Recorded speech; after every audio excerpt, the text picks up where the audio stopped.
After the Conservatives suffered their worst local election results in 40 years, some Tory MPs are urging the party to salvage their general election hopes by, wait for it, bringing back Boris Johnson.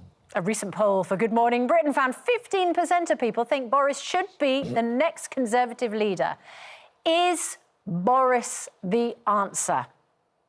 Well, former Conservative MEP David Campbell Bannerman believes the Conservatives need Boris before the next election. Political commentator Inaya Folarin Iman thinks Boris, he's had his day, he's part of the past. David, Boris isn't even an MP anymore. In what way are they going to bring back Boris? Well, I accept that, but he can be part of a team under a new leader, and I'd make him party chairman, give him a seat in cabinet, set him up with a seat for next time, so he can come back in the future. But, I mean, he's a great campaigner, and we really are missing that now. We've seen it in these disastrous local elections. You remember Partygate? Yes, I do. Right. Yes, he was set up on that. Have you read the plot by Nadine Dorris? Sorry, he was set up? He was set up. Have you read the plot? Do you know? By whom? By his own staff, for heaven's sake, who were briefing against him. I mean, it is outrageous what was going on. And sorry, but Boris Johnson was in charge during lockdown. Yes. Legislation he introduced, yes, and then proceeded to have a whole load of social events and breach of rules in number 10 Downing Street. In what way was that a setup? Well, it's a very complex picture. If you read the plot... It's not very complex. You know, it really isn't very complex. No, well, he wasn't there. He was fine. Boris doesn't like partying. He was at Chequers. I just saw him with a glass of wine in his hand. It was the media there.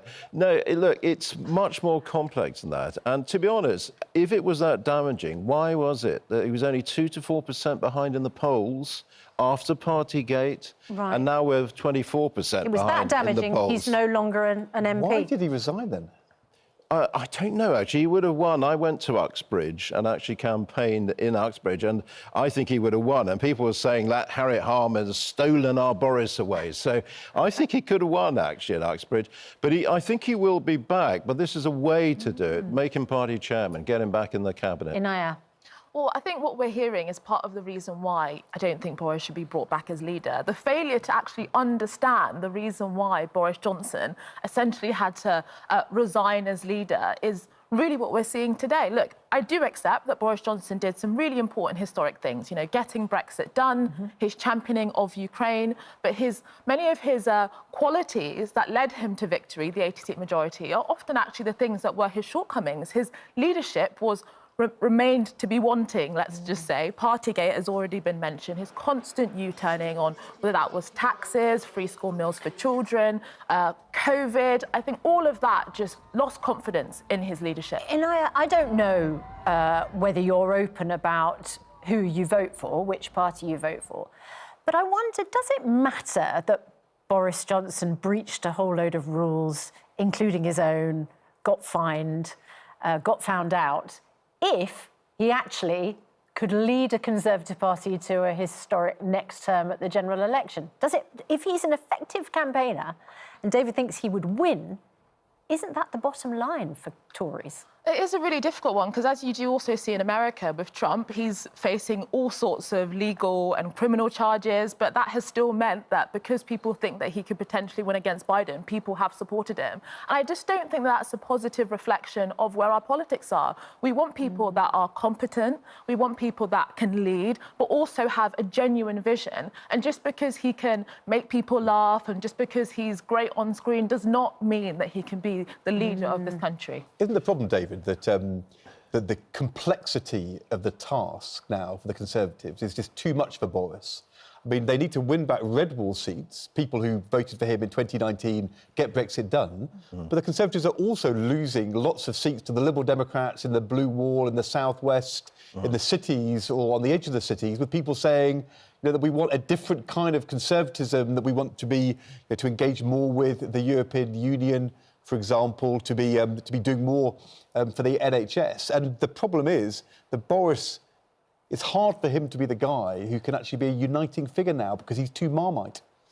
Well, I mean, Boris won Hartlepool, Peter Mandelson's seat, remember, when, and now we just lost it. Sunak has lost it. I think what you've got to look at is the data, and the data shows that 1 in 4 Conservative voters are not voting at all. 1 in 4 are leaning to reform. It's only 1 out of 10 that are actually going to Labour or Lib Dems. So I say to Conservative MPs, for heaven's sake, step up, get rid of Sunak. Let's have a new leader, which can bring Boris back as part of the team. Has to be Suella. And who's your leadership choice? Kemi. Well, I like Suella. I think she's principled and brave. She needs balancing by others, you know. She's also Marmite, just like Boris Johnson. Well, so is Maggie Thatcher. Look. So I mean, there's quite a Nadine debate back there. in this fantasy cabinet? Nadine Dorries, is she back in? Yes, I think Nadine's great, and she writes well. Who else We are we need new throwing in? people, new ideas. Nigel I don't Farage? think that we should replay the past. I wouldn't be averse to getting Nigel back in. I'm not sure if he's keen. You can have a balanced cabinet, but as I say, 8 out of 10 Conservative voters could be brought back in 6 months. Boris turned it round. It was even worse. It was 7% under Boris, and he won that amazing election, as you rightly point out. OK, thank you both very much indeed.